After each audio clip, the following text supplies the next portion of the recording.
Olá, graça e paz a todos vocês. Que alegria, que privilégio estarmos juntos na Escola de Cristo e aprendermos lições maravilhosas. Que a graça de Jesus, o amor de Deus e a comunhão do Espírito Santo alcance as nossas vidas nesse dia. Sabe, nós precisamos de Deus o tempo todo. E eu tenho compreendido como é difícil para mim e para você confiarmos plenamente em Deus. O pecado criou, sabe, uma separação, criou um mal tão grande em nós, que nós precisamos a cada dia buscar desenvolvermos a confiança em Deus. E nós vamos conversar sobre isso. Como é difícil, mas como nós precisamos aprender a confiar em Deus. Para isso nós vamos orar para que possamos abrir a palavra de Deus e compreender os desafios que é confiar em Deus, mas como isso é importante para mim e para você. Vamos orar nesse instante. Amado Deus, querido Pai, que o Santo e Bom Espírito nos ilumine para que possamos ouvir a Tua voz, que a Tua palavra fale ao nosso coração. É a nossa oração em nome de Jesus. Amém. Aqui está. O texto para a gente começar está em Provérbios. Veja que texto fantástico o sábio Salomão traz para a gente poder começar a pensar. Capítulo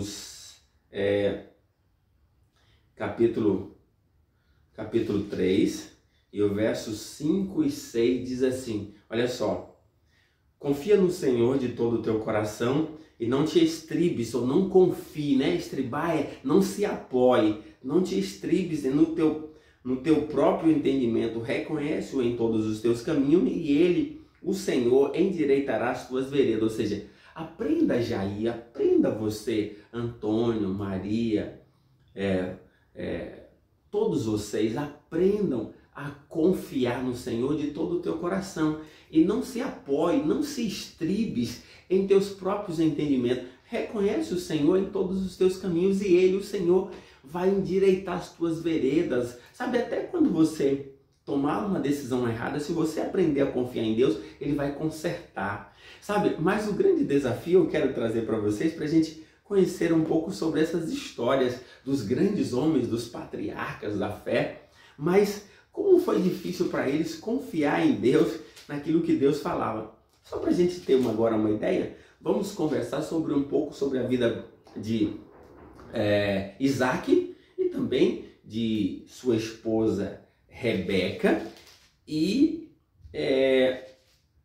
do seu filho Jacó. E também tem Esaú. E aqui, por exemplo, para a gente poder entender, no capítulo 25, Isaac casa-se com Rebeca, que era uma das suas parentes, que foi um milagre já para esse casamento acontecer, quando Abraão pediu que o seu servo fosse buscar uma das filhas de Betuel, que era parente dele, onde ele havia morado.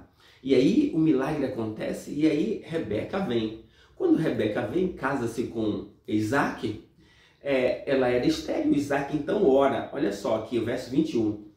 Isaac orou ao Senhor por sua mulher, porque ela era estéril, e o Senhor lhe ouviu a oração. E Rebeca, sua mulher, concebeu. Rebeca ficou grávida. Aí o que acontece? No verso 22 diz, os filhos lutavam no seu ventre, no ventre dela. Então disse, se é assim, por que vivo eu? E consultou ao Senhor. Respondeu-lhe o Senhor, 2 nações há no teu ventre, 2 povos nascidos de ti se dividirão. Um povo será mais forte do que o outro, e o mais velho servirá ao mais novo. Ou seja, Deus disse de forma clara a Rebeca que o mais novo seria aquele que seria abençoado, porque o mais velho ia servir ao mais novo. Deus disse, eram gêmeos que estavam aqui. Era uma mulher estéril e ficou grávida de gêmeos. De quem? De Esaú e Jacó. Esses foram os 2 povos que nasceram, que estavam ali. Pronto. Aí, só para a gente perceber o quanto era difícil isso, aqui nós temos Isaac, que também era filho de Abraão, aquele que se deitou na lenha, que seu pai ia sacrificar, sabe? Conhecia as verdades de Deus. Mas nós vimos que o seu pai, Abraão, ele mentiu por 2 vezes dizendo que Sara era sua irmã quando era sua esposa. E aí a gente percebe no capítulo 26 que Isaac repete a mesma mentira. Veja só aqui, ó, a partir do verso 20, verso 6. Isaac, pois, ficou em Gerar, peregrinando-lhe os homens daquele lugar, perguntando-lhe os homens daquele lugar a respeito da sua mulher, disse Isaac, né? É minha irmã, porque temia dizer, é minha mulher, para que, dizia ele consigo, os homens do lugar não me matem por amor de Rebeca, porque era formosa de aparência. A mesma mentira ele repete, dizendo que Rebeca era sua irmã quando era sua esposa, com medo de perder a sua vida. Ou seja, é isso que o verso lá, confia no Senhor de todo o coração. Eu quero que você compreenda que é muito difícil. O pecado causou um problema tão grande na nossa natureza que nós desconfiamos de Deus, quando na verdade não precisa ser isso. Nós precisamos a cada dia aprendermos a confiar mais em Deus.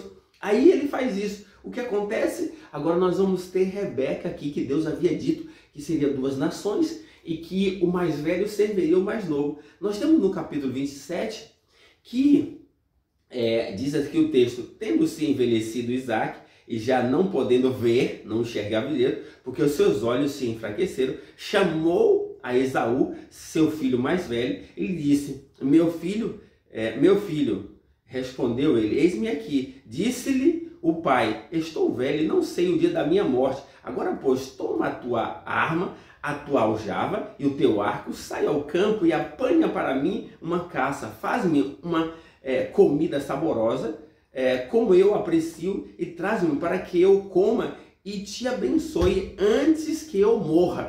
Pronto, esse foi o texto. O que acontece nessa situação? A Rebeca estava ouvindo o pai que iria abençoar Esaú, que era o filho mais velho, o filho que nasceu primeiro. Só que no texto Deus havia prometido que as bênçãos seriam para Jacó. O texto, quando a gente vai estudar, Isaac amava mais a Esaú, que era caçador, trazia alimento, trazia caça para ele comer, e ele gostava desse menino. E Jacó era mais pacato, mais tranquilo, mais sensível às coisas de Deus, amava mais as coisas de Deus, e a Rebeca gostava mais dessa relação com ele. E Isaac sabia também de que a promessa que Deus disse que o mais velho serviria o mais novo.